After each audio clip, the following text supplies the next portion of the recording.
If you've dealt with recurring ear infections, pressure, fluid, sharp pain, or muffled hearing, you've probably been told it's bacteria, a virus, or inflammation that needs to be cleared, something external that invaded your body. But there's a deeper pattern that no one talks about. The body doesn't just get infected, it reacts to what's being absorbed and left unprocessed. The body, the mind, and your life are not separate systems. They're constantly communicating. And an ear infection is what happens when what you're hearing, words, opinions, criticism, emotional noise, or even your own inner dialogue, has crossed from uncomfortable to intolerable. Unlike a simple earache, which is resistance, an infection means that energy has become trapped. It's no longer just something you don't want to hear.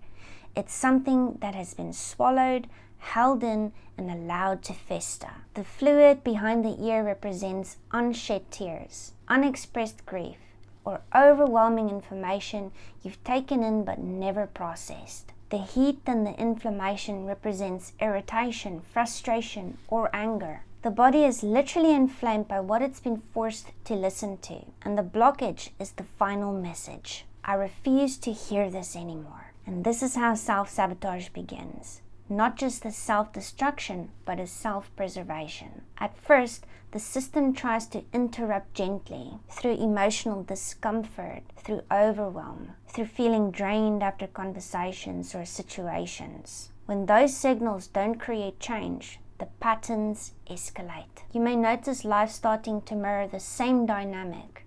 Things getting stuck, pressure building, feeling invaded by expectations, losing momentum, repeating the same conflicts. And when the mind keeps overriding what it knows, the body steps in and creates a physical boundary. Energetically, ear infections live in the throat chakra and also in the third eye, the centers for listening, truth, intuition, and filtration. If the infection is in the right ear, it often relates to anger or resentment towards the external world, authority, work demands, rules, or criticism that feels invasive or controlling. If it's in the left ear, it often points inward.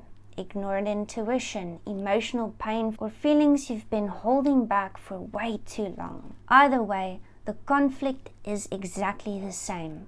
One part of you is absorbing more than it can safely process, and another part of you is trying to keep the peace, survive, or stay functional. That creates a loop, and when the mind won't stop taking it in, the body creates inflammation to force a pause. This is self-sabotage as self-protection, a system that says if you won't stop listening to what's hurting you, I will.